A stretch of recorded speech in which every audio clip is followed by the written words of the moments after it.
Friends, मैं विशीष छतवानी। इन दिनों में अपन इनकम टैक्स की प्रैक्टिस कर रहे हैं, इनकम टैक्स के क्वेश्चन बैंक की, जो कि आपके कंपटीशन एग्जाम्स में यूज़फुल रह सकते हैं। सो प्लीज़ आप इनको एक बार देख लेंगे तो थोड़ा ठीक रहेगा। चलिए सर, देखते हैं इनकम टैक्स। और ये आया आपके सामने आज का पहला question. Dash dash must be one in which two or more person join in for a common purpose or common action with the object of earning income or profits or gain without register themselves as a firm। Dash dash dash एक ऐसा होना चाहिए जिसमें दो या दो से ज़्यादा लोग, अब क्या हो रहा है, दो या दो से ज़्यादा लोग प्रॉफिट या इनकम अर्न करने के लिए एक कॉमन ऑब्जेक्ट या कॉमन एक्शन लेने के लिए शामिल होते हैं, लेकिन अपने आप को फर्म के तौर पे रजिस्ट्रेशन नहीं कराते। अगर दो लोग मिलके कोई जॉइंट वेंचर करते हैं, मिलके कोई काम करते हैं, पार्ट टाइम पार्टनरशिप करते हैं, लेकिन अपना रजिस्ट्रेशन फर्म के तौर पे नहीं कराते, तो हम उसे कहते हैं एओपी, एसोसिएशन ऑफ पर्सन। तो देखें, ये एक्चुअली ये समझना चाहता है कि हमें पर्सन्स की पहचान है क्या। देखिए, पार्टनरशिप में क्या होता है, कुछ लोग मिलके पार्टनरशिप करते हैं और रजिस्ट्रेशन भी करवाते हैं। हम जानते हैं रजिस्ट्रेशन करवाना कंपलसरी नहीं होता। तो अब सीन ये होता है कि अगर आप रजिस्ट्रेशन करवा लेंगे तो आपको इनकम टैक्स एक्ट में जो स्टेटस मिलेगा वो मिलेगा फर्म का, और अगर आप रजिस्ट्रेशन नहीं कराते, जैसा कि इस क्वेश्चन में है, तो आपको जो स्टेटस मिलेगा वो मिलेगा एओपी का, एसोसिएशन ऑफ पर्सन का। ठीक है सर, तो ये है। इसके अलावा ऑप्शन में बॉडी ऑफ इंडिविजुअल को ओनर भी था। इसका आंसर सर आ जाएगा एसोसिएशन ऑफ पर्सन, डी। चलिए सर, अगला क्वेश्चन देखते हैं। नेक्स्ट क्वेश्चन कहता है, which amongst the following is artificial juridical person. इनमें से कौन आर्टिफिशियल जुडिशियल पर्सन है।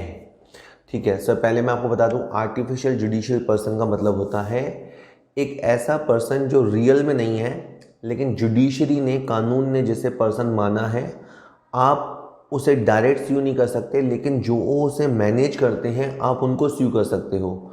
इसका सबसे परफेक्ट एग्जाम्पल है जो मंदिर होते हैं, जितने भी फेमस मंदिर होते हैं जहाँ लाखों करोड़ों का चढ़ावा आता है, या और होली प्लेसेस हैं, वहाँ पे खूब पैसा अगर आता है तो वो कानून की नज़र में है सर आर्टिफिशियल जुडिशियल पर्सन्स। ठीक है सर। म्यूनिसिपल कॉरपोरेशन, सर ये नगर निगम जो होता है वो लोकल अथॉरिटी होता है। कंटोनमेंट बोर्ड जो होता है, छावनी बोर्ड, वो भी लोकल अथॉरिटी होता है। डिस्ट्रिक्ट बोर्ड, जिला बोर्ड, ये भी लोकल अथॉरिटी होता है। सर लोकल अथॉरिटी का मतलब होता है वो लोग, एक ऐसी बॉडी जो एडमिनिस्ट्रेशन संभालती है, एक ऐसी बॉडी जो टैक्स वगैरह कलेक्शन करती है और फिर वहाँ की सिविल सर्विसेज पे पैसा खर्च करती है। तो आपकी नगर पालिका, नगर निगम, नगर परिषद, पंचायत, या कहीं कहीं पे कंटोनमेंट बोर्ड होता है जहाँ पे छावनी यानी आर्मी रहती है। ये सब सर क्या होते हैं, लोकल अथॉरिटी के एग्जाम्पल हैं। तो इनमें से कोई नहीं इसका आंसर होगा, क्योंकि अभी तो कोई जुडिशियल पर्सन दिया नहीं, कोई देवी देवता देता तो फिर एक अलग बात होती। चलिए सर, अगला क्वेश्चन देखते हैं। सर अगला क्वेश्चन है, previous year is defined in. गत वर्ष को परिभाषित किया गया है, यानी मेरे ख्याल से सेक्शन पूछेगा कि किस में इसे डिफाइन किया गया है। तो सर सेक्शन 3 में डिफाइन किया गया है। वैसे याद कर लीजिएगा कि previous year is defined in section 3 of income tax act. तो कुछ क्वेश्चन याद करने के होते हैं, अब इसमें तो आप याद ही कर सकते हैं। ठीक है सर, चलिए अगला क्वेश्चन है, doctor Ashok commenced a medical practice on 1 September 2019। The previous year for the profession for assessment year 2021 would be. देखो अब इन्होंने 1 सितंबर 2019 को व्यापार शुरू किया। देखो ये 1 सितंबर 19, तो अब इसको अपना ईयर एंड करना पड़ेगा 31 मार्च 2020 पे। ओके, तो इसका जो प्रीवियस ईयर हुआ वो 1 सितंबर 19 से शुरू होगा और 31 मार्च 20 पे ख़त्म होगा। तो 1920 इसका प्रीवियस ईयर होगा, 2021 इसका असेसमेंट ईयर होगा। वैसे इसने पूछा गया था, इसका प्रीवियस ईयर पूछा था कि इसका प्रीवियस ईयर क्या होगा। तो इसका प्रीवियस ईयर अप्रैल टू मार्च चलेगा, नहीं सितंबर टू मार्च चलेगा, हाँ ये भी सही है सर। इसका जो प्रीवियस ईयर है वो बिजनेस शुरू करने से लेके मार्च एंडिंग तक चलेगा। थर्ड वाले का तो कोई लॉजिक ही नहीं है, जून से क्यों चलेगा, और चौथा वाला का भी कोई लॉजिक नहीं कि जनवरी तक क्यों चलेगा। सर बी सही है इसका। ठीक है सर, अगला क्वेश्चन आता है आपके सामने। First previous year in case of a business or profession newly set up on 31 March 2020 would. वाह जी, इन्होंने भी बिजनेस बड़े मौके पे शुरू किया है, बिल्कुल लास्ट डे पे बिजनेस शुरू किया है। अगर 31 मार्च 2020 को बिजनेस शुरू करोगे, इसी दिन आपको फिर अकाउंट्स क्लोज भी करने पड़ेंगे क्योंकि प्रीवियस ईयर मार्च में एंड हो जाता है। तो यही इसका डेट ऑफ बर्थ है और ये भी डेट ऑफ एंड का भी यही है। तो ठीक है, ऑप्शन देखते हैं। इसका अप्रैल 19 से शुरू होकर मार्च 20 तक जाएगा, मार्च से शुरू होकर मार्च 20 तक जाएगा, तो बी ऑप्शन सही है। मार्च से शुरू होकर मार्च तक जाएगा। ठीक है सर, चलिए आगे देखते हैं। A person follows calendar year for accounting for taxation he has to follow. अब देखो, कैलेंडर ईयर का मतलब होता है कोई बंदा दिसंबर को अपने अकाउंट्स क्लोज करता है। अब अकाउंटेंसी में तो क्या होता है, एक वर्ड होता है अकाउंटिंग ईयर। अकाउंटिंग ईयर में भी कैलेंडर यानी दिसंबर को क्लोज कर सकते हो, अकाउंटिंग ईयर में भी फाइनेंशियल मार्च में ख़त्म कर सकते हो, अकाउंटिंग ईयर में भी Diwali to Diwali, Holi to Holi. But जहाँ तक आप बात कर रहे हो इनकम टैक्स की, तो इनकम टैक्स में तो आपको फाइनेंशियल ईयर फॉलो करना ही है और 31 मार्च पे उसको एंड करना ही है। आपको अकाउंट्स मेंटेन करने हैं, जैसे करो। इनकम टैक्स पर्पज से financial year will be the previous year.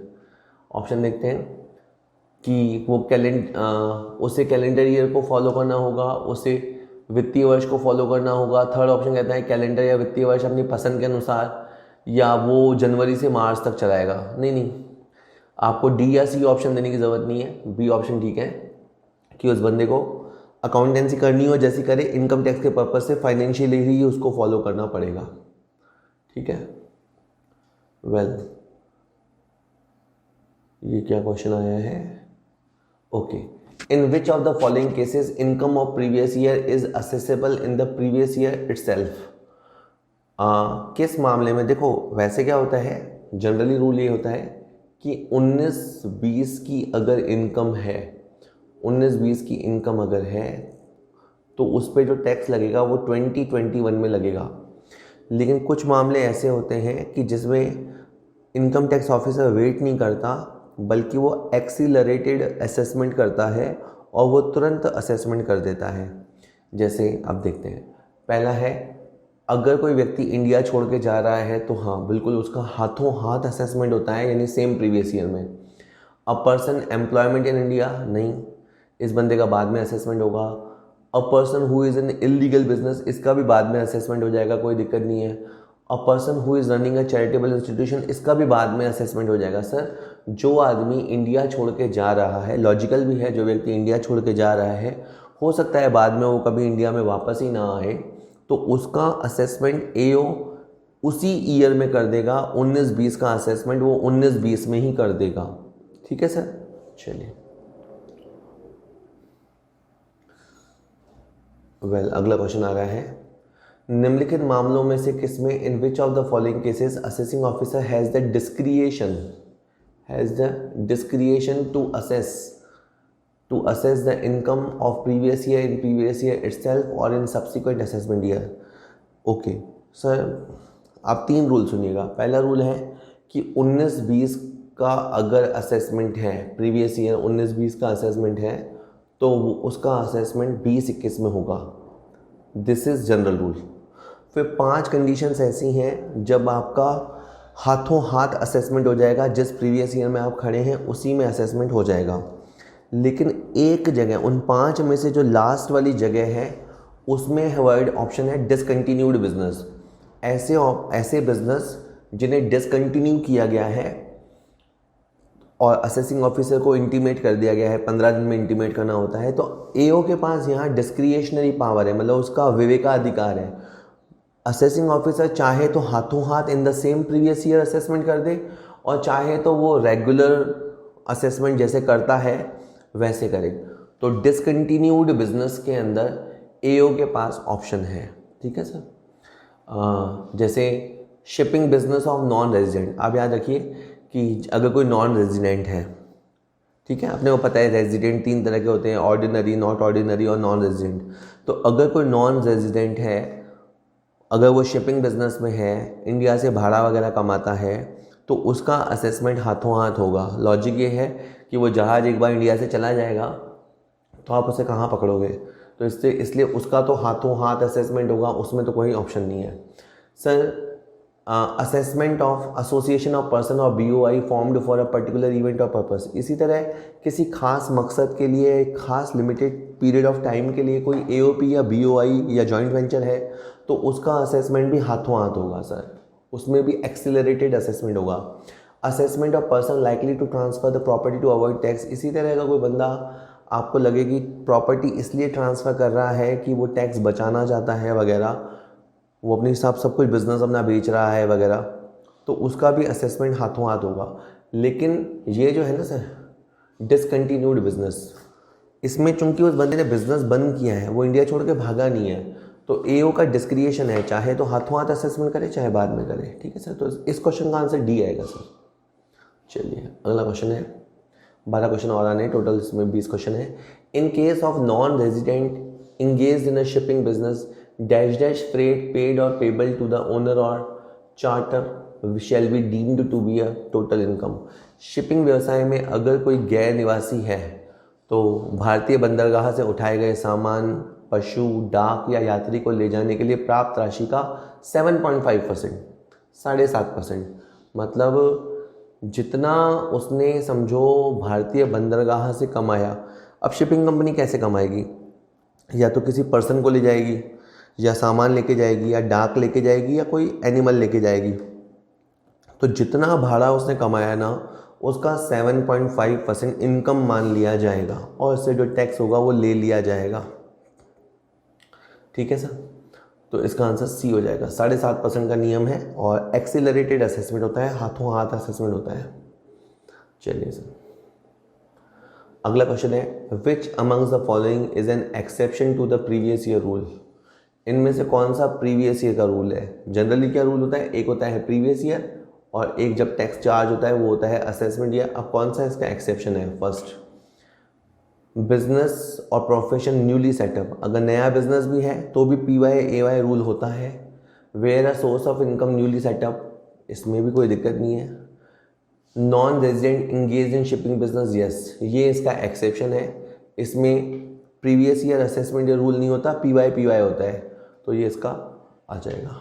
ठीक है, अधिकतर क्वेश्चन आज ऐसे ही हैं। चलिए जो भी हैं करने तो हैं। चलिए क्या कहता है, X and Y are legal heirs of Z। X और Y Z के कानूनी वारिस हैं, और Z की 2020 में डेथ हो गई, और X और Y ने साझेदारी में प्रवेश किए बिना अपने व्यवसाय को जारी रखा। यह व्यक्ति का कौन सा प्रकार है। ओके, अब देखिए आप क्या हो रहा है, Z की डेथ हो गई, Z के नॉमिनीज का नाम है X और Y, और इन्होंने X और Y ने साझेदारी में एंट्री नहीं की, दैट इन्होंने पार्टनरशिप फर्म के तौर पे रजिस्ट्रेशन नहीं कराया, तो सर इसका स्टेचर बनेगा BOI। इसकी जो हैसियत होगी, इसका जो स्टेटस होगा सर, वो होगा बॉडी ऑफ इंडिविजुअल, क्योंकि इसमें दो बॉडीज़ मतलब दो इंडिविजुअल्स हैं, और जो किसी लीगल ऑब्लिगेशन के चलते कहें साथ में है। पार्टनरशिप फर्म का इसको टैग नहीं देंगे, एसोसिएशन ऑफ पर्सन का भी टैग नहीं देंगे। जहाँ थोड़ी सी ऐसी लीगल बाउंडिंग आ जाती है जिसमें कानून इनके ऊपर इम्पोज करता है सर, तो वहाँ बॉडी ऑफ इंडिविजुअल माना जाता है। व्यष्टियों का संघ इसको बोलते हैं, या व्यष्टियों का निकाय। सर D आंसर होगा इसका। चलिए अगला क्वेश्चन है, according to section 224 definition of income is. Well, अब जैसे इनकम आई, तो इसका सेक्शन है 224, तो ये कहता है कि इनकम का डेफिनेशन कैसा है, इंक्लूसिव नेचर का, एग्जॉस्टिव नेचर का, एक्सक्लूसिव नेचर का, या डिस्क्रिप्टिव नेचर का। तो इंक्लूसिव नेचर का, उसमें आप देखेंगे तो वहाँ पे वर्ड है इनकम के अंदर शामिल है profits and gains from business, income के अंदर शामिल है सैलरी फ्रॉम जॉब, इनकम के अंदर शामिल है कैपिटल गेन, इस तरह की वर्डिंग है। तो उसके अंदर जो डेफिनेशन ऑफ इनकम है, उसका जो टाइप है वो है इंक्लूसिव नेचर है, कि ये भी शामिल है वो भी शामिल है, इस तरह से। ठीक है सर, चलिए अगला क्वेश्चन देखते हैं। The term income includes the following type of income. अब इनकम में क्या शामिल है? इनकम में लीगल इनकम शामिल है, बिल्कुल। इलीगल इनकम शामिल है, बिल्कुल। इलीगल और लीगल बोथ? हाँ जी सर, बोथ। मतलब आप ये मत सोचिए कि जो आपने लीगल तरीके से कमाया वो आपकी इनकम है और इलीगल से कमाया वो इनकम नहीं है। नहीं सर, जो आपने इलीगल सोर्स से कमाया है वो भी आपकी इनकम है। इवन आपने रिश्वत ली है, पैसा कमाया है, वो भी आपकी इनकम है। इनकम टैक्स लगेगा। आप ये कहेंगे कि रिश्वत लेगा तो बताता कौन है? आप उस बताने की चिंता मत कीजिए। जहाँ तक income tax point of view है, आपने मेहनत से पैसा कमाया है या चोरी से पैसा कमाया है, इनकम टैक्स तो लगेगा। कानून सजा देगा नहीं देगा, जेल की चक्की पीसोगे नहीं पीसोगे, वो एक अलग बात है। इनकम टैक्स में दोनों ही तरह के इनकम पे टैक्स लगता है, वेदर लीगल और वेदर इलीगल। चलिए सर, अगला क्वेश्चन है, which amongst the following is not a head of income. इसमें से कहें कौन सा इनकम का एक हेड नहीं होता है? चलिए देखें। सैलरी इनकम का हेड होता है। सैलरी इनफैक्ट फर्स्ट ही हेड है। इनकम फ्रॉम हाउस प्रॉपर्टी ये सेकंड नंबर पे आता है। कैपिटल गेन भी होता है, ये नहीं होता सर, तो इसका आंसर डी हो जाएगा। अगर आप एक्सपोर्ट से पैसा कमाते हो तो वो पीजीबीपी बिजनेस इनकम माना जाता है। ये तो बहुत बेसिक क्वेश्चन है कि कौन सा इसमें से इनकम हेड नहीं है। तो 5 हेड होते हैं, everybody knows. Salary, house property, PGBP, profit gain, business profession, capital gain और अदर सोर्स। ये एक्सपोर्ट बिजनेस वाला कोई हेड नहीं होता, ये पीजीबीपी का ही पार्ट है। ठीक है सर, नेक्स्ट क्वेश्चन है, ABN कंपनी रिसीव 2 लाख रुपये as compensation from CDN company for premature termination of contract of agency, amount so received is. Well, मान लो हमारी कंपनी है ABN कंपनी, हमारे पास एक एजेंसी थी। वो एजेंसी हमें जहाँ से मिली थी उन्होंने एजेंसी टाइम से पहले ख़त्म कर दी, प्री मैच्योर टर्मिनेशन कर दिया। तो वहाँ से जो पैसा मिलेगा वो रोज़ रोज़ तो नहीं मिलता। इस तरह का जो रिसिप्ट है वो कैपिटल रिसिप्ट माना जाएगा और ये पीजीबीपी हेडिंग में टैक्सेबल होगा। आपको अगर 4 लाख रुपए मिला है, इस क्वेश्चन में 2 लाख मिला है, तो ये 2 लाख टैक्सेबल होगा। इन्होंने कहा कि ये कैपिटल रिसिप्ट है और टैक्सेबल होगा, बिल्कुल। सेकंड कहता है कि ये कैपिटल रिसिप्ट तो है पर टैक्स नहीं लगेगा। सर मैं कहता हूँ ये कैपिटल रिसिप्ट है और टैक्स लगेगा। ठीक है सर, चलिए अगला क्वेश्चन है, subsidy if given as assistance to carry on the business already commenced is. That is, आपने बिजनेस शुरू कर दिया, मान लीजिए आपने सोलर पावर का बिजनेस शुरू कर दिया और गवर्नमेंट ने, फिर आपने 2010 में शुरू कर दिया, फिर गवर्नमेंट ने आपको सब्सिडी दी है, तो ये क्या है? इनकम है सर। किस तरह का रिसिप्ट है? तो अब इसे कहेंगे अपन रेवेन्यू रिसिप्ट है। बिजनेस शुरू करते समय देते तो शायद कैपिटल रिसिप्ट होता, पर एक बार बिजनेस जब शुरू हो गया फिर जो सब्सिडी मिलता है सर वो रेवेन्यू रिसिप्ट होता है और वो भी टैक्सेबल होता है। अगर वापस करना पड़ेगा, अगर सब्सिडी ऐसा है जो लौटाना पड़ेगा तो फिर ये इनकम नहीं है, पर अगर लौटाना नहीं है तो सर ये फिर इनकम है। ऑप्शंस क्या है? ये रेवेन्यू रिसिप्ट है कि कैपिटल रिसिप्ट है? It is not a receipt. तो वेल देखो, सब्सिडी तो हमें मिली है, रिसिप्ट तो है ही है, बस आइडेंटिफाई करना है विच काइंड ऑफ रिसिप्ट। तो I think it is revenue receipt, ये आंसर होगा। चलिए सर, अगला क्वेश्चन है, which of the following is not included in taxable income. इसमें से क्या टैक्सेबल इनकम नहीं है? ऑप्शन देखते हैं। ऑप्शन है इनकम फ्रॉम स्मगलिंग एक्टिविटी। अगर आप स्मगलिंग करोगे, स्मगलिंग क्या होता है? बिना कस्टम ड्यूटी चुकाए दूसरे देश से चोरी छुपे सामान लाना फिर बेचना, तो उस पर टैक्स लगेगा जी, बिल्कुल लगेगा। कैजुअल इनकम क्या होता है? जो किस्मत के सहारे आप जीतते हो, जैसे हॉर्स पे दांव लगाया, जुआ खेला, पैसा जीता, वो पे क्या है सर? वो इनकम भी टैक्सेबल है। Gift of personal nature subject to a maximum of 50,000 received in cash. Well, अगर 50,000 तक का गिफ्ट है तो वो हो जाएगा सर नॉट टैक्सेबल। और इनकम रिसीव्ड इन काइंड, वस्तु के रूप में प्राप्त है सर, वो भी टैक्सेबल है। जैसे आप एक डॉक्टर हैं, आपको फीस नहीं मिली कैश में, बल्कि उसने आपको कुछ बदले में कोई चीज़ दे दी, कोई रहने के लिए मकान दे दिया या कोई वस्तु गिफ्ट कर दी, तो भी वो आपकी इनकम तो मानी जाएगी, इसमें कोई डाउट नहीं है। हाँ, 50,000 तक का गिफ्ट मिलता है तो सेक्शन 56 है, तब आपके ऊपर टैक्स नहीं लगेगा। गिफ्ट की अमाउंट 50,000 को क्रॉस कर गई तो टैक्स लग सकता है। अभी के लिए आंसर सर सी है। चलिए, अच्छा यही रहेगा, क्वेश्चन पढ़ने के बाद पहले आप आंसर खुद सोचिए, और भले आप मेरी आवाज़ पॉज कर दिया करो, स्क्रीन पे आ ही जाता है, जैसे अभी लिख दिया, तो आप उसको खुद ही सोचो और फिर आंसर सुनो। Compensation received on account of loss of profit is, well loss of profit ये वर्ड कहाँ आता है? जब आप इंश्योरेंस क्लेम वाला चैप्टर पढ़ते हो कि आपके पास माल था, स्टॉक था, स्टॉक में आग वाग लग गई, खैर आग लग गई ये तो एक कहानी होती है। आग लगने के बाद बिजनेस डिस्टर्ब होता है, बिजनेस डिस्टर्ब होता है तो बीमा कंपनी से आपको कॉम्पनसेशन मिलता है। तो बीमा कंपनी से मिला हुआ ये कॉम्पनसेशन किस तरह का रिसिप्ट है? सर ये रेवेन्यू रिसिप्ट है। सर ये आपका रेवेन्यू रिसिप्ट है, क्योंकि सोचो ना, आग ना लगती, बिजनेस डिस्टर्ब ना होता, तो भी तो आप रेवेन्यू इनकम कमाते, तो भी तो आप कमाते। तो यहाँ से नहीं मिला, इंश्योरेंस कंपनी से मिल गया, तो भी उसका जो टाइप है, नेचर है सर, वो रेवेन्यू रिसिप्ट है। चलिए अगला क्वेश्चन है, which of the following income is not included in the term income under the income tax act 1961? कौन सा शब्द अब आएंगे वर्ड्स आपके सामने? Profits and gains, dividends, profits in lieu of salary, reimbursement of travelling expense. Sir D वाला अलग है, इसका आंसर डी हो जाएगा। देखिए, जो प्रॉफिट एंड गेन्स आप कमाते हैं वो इनकम के डेफिनेशन में शामिल है। डिविडेंड जो मिलता है, आजकल हमें पता है 10 लाख से ज़्यादा डिविडेंड टैक्सेबल होता है 10% की रेट से। तो डिविडेंड, बात वो नहीं है कि टैक्सेबल होता है नहीं होता, डिविडेंड इनकम के डेफिनेशन में शामिल है, या उसका जो एम्बिट है उसमें शामिल है।